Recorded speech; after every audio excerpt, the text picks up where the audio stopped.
Bismillahirrahmanirrahim. Assalamualaikum warahmatullahi wabarakatuh. Perkenalkan, nama saya Sofatul Hairiah dengan NPM 20010820111. Saya dari jurusan Tadris Pendidikan Biologi kelas B akan menerangkan materi akhlak tasawuf tentang pengertian dan sejarah munculnya tasawuf. Yang pertama, pengertian tasawuf. Secara etimologi, para ahli berbeda pendapat tentang akar kata tasawuf. Setidaknya ada 6 pendapat dalam hal ini, yakni yang pertama, kata sufah yang berarti emperan Masjid Nabawi yang didiami oleh sebagian sahabat Ansor. Hal ini karena amaliyah ahli tasawuf hampir sama dengan apa yang diamalkan oleh para sahabat tersebut, yakni mendekatkan diri kepada Allah Subhanahu wa Ta'ala dan hidup dalam kesederhanaan. Yang kedua, kata saf yang berarti barisan.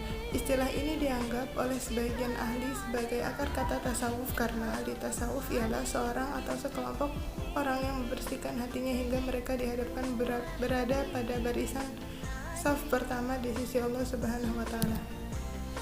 Yang ketiga, kata safa yang berarti bersih karena ahli tasawuf berusaha untuk membersihkan jiwa mereka guna mendekatkan diri kepada Allah Subhanahu wa Ta'ala. Yang keempat, kata sufana merupakan nama sebuah kayu yang bertahan tumbuh di padang pasir. Hal ini karena ajaran tasawuf bertahan dalam situasi yang penuh pergolakan ketika itu, ketika umat Islam terbuahi oleh materialisme dan kekuasaan, sebagaimana kayu sufana yang telah hidup di tengah-tengah padang pasir yang tandus. Yang kelima, kata tasofi berasal dari bahasa Yunani yang berarti ilmu ketuhanan, karena tasawuf itu sendiri banyak membahas tentang ketuhanan. Yang keenam, atau yang terakhir, kata sif yang berarti bulu domba. Itu karena para ahli tasawuf pada masa awal memakai pakaian sederhana yang terbuat dari kulit atau bulu domba. Selanjutnya, sejarah munculnya tasawuf. Tasawuf dalam Islam telah ada bersama datangnya ajaran Islam itu sendiri. Karena hal ini dapat dilihat dari cara hidup Nabi Muhammad sendiri. Sebagai seorang pembawa ajaran Islam, senantiasa mempraktekkan hidup zuhud, yang mana zuhud merupakan salah satu ajaran atau amalan terpenting dalam tasawuf. Perilaku zuhud ini kemudian ditiru oleh para sahabat-sahabatnya dan selanjutnya diteruskan oleh para tabi'in. Hidup zuhud ini dikembangkan secara bervariasi. Sebagaimana perkembangan tasawuf pada periode Madinah, yaitu perkembangan tasawuf pada era Rasulullah dan para sahabat-sahabatnya. Yang pertama, Abu Bakar As-Siddiq. Diceritakan bahwa Abu Bakar hanya memiliki sehelai pakaian. Jika seorang hamba begitu dipesonakan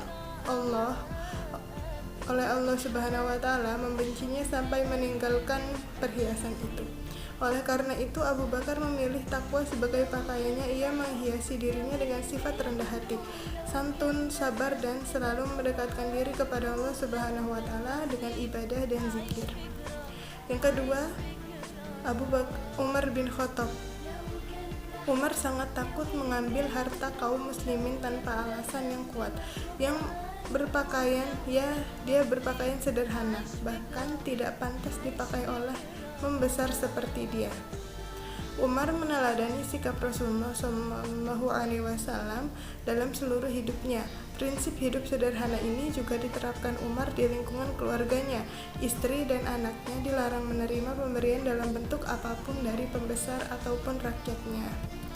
Yang ketiga, ada Utsman bin Affan. Sebelum masuk Islam, Utsman dikenal dengan pedagang besar dan terpandang.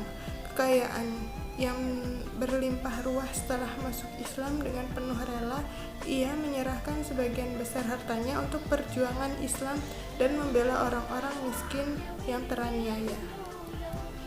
Yang terakhir, atau yang keempat, yaitu Ali bin Abi Thalib. Diriwayatkan dari seorang sahabat, mengapa Khalifah senang memakai baju itu, padahal itu sudah robek-robek. Lalu Ali menjawab, "Aku senang memakainya agar menjadi teladan bagi orang banyak, sehingga mereka mengerti bahwa hidup sederhana merupakan sikap mulia." Dan bahkan terlihat tidak ada bedanya ketika Ali belum dan sudah diangkat menjadi khalifah. Kesimpulannya yaitu, tasawuf adalah ilmu yang mengandung ajaran-ajaran tentang kehidupan kerohanian, kebersihan jiwa, cara membersihkannya, dan berbagai penyakit hati, godaan nafsu kehidupan, cara-cara mendekatkan diri kepada Allah, serta dalam kekayaannya sehingga sampai pada pengenalan hati yang dalam akan Allah. Sekian tadi pemaparan materi dari saya. Mohon maaf apabila terdapat kekurangan. Saya akhiri. Wassalamualaikum warahmatullahi wabarakatuh.